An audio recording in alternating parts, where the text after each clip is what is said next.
birthday. Blow through your mouth. And our minds were meant to sail. Take a rest from my thoughts, take a break from this world, and we feel miles away from the places that we used to Form a proper mohawk.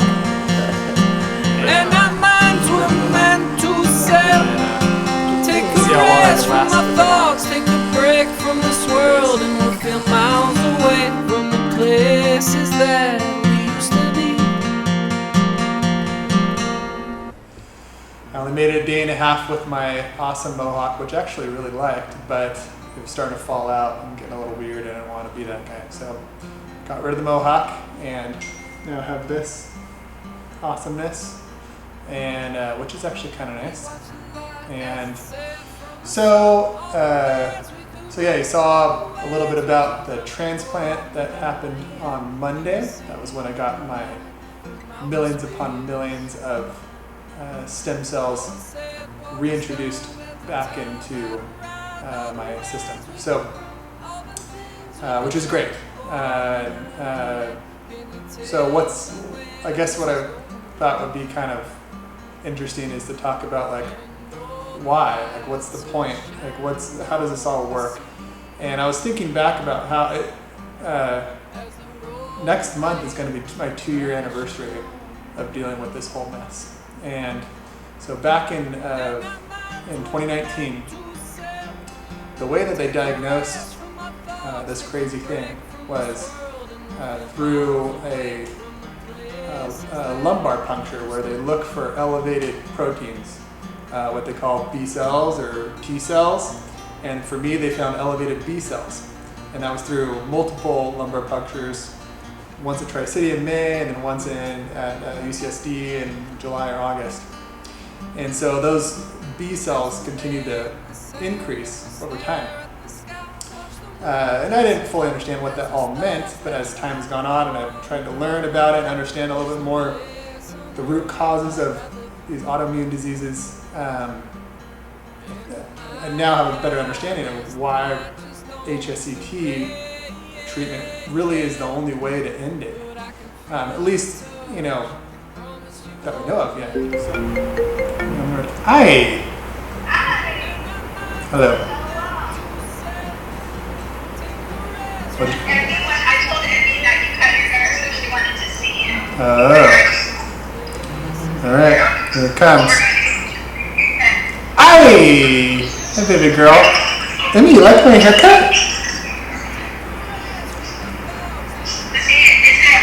It's kind of a smile. Is it so short?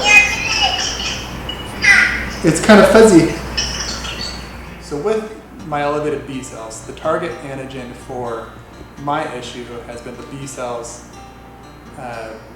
attack the myelin sheath, which surrounds, which is the insulation of my nervous system. For people with CIDP like myself, it kind of starts at the limbs, the outer reaches of the body, and works its way up. For MS, it's the central and goes out. So those B cells continue to attach to the myelin sheath, erode it, and they multiply, and it's just this vicious cycle that doesn't have an end unless their memory ends. And so the idea behind this HSCT treatment is to halt that. Just to go back to what CIDP stands for, when you think about those B cells constantly attaching and eroding at the myelin sheath, that's where the C and the I comes from CIDP, where you have chronic inflammation. And that chronic inflammation eventually leads to demyelination of the nerve, which then creates polyneuropathy, where you have numb hands and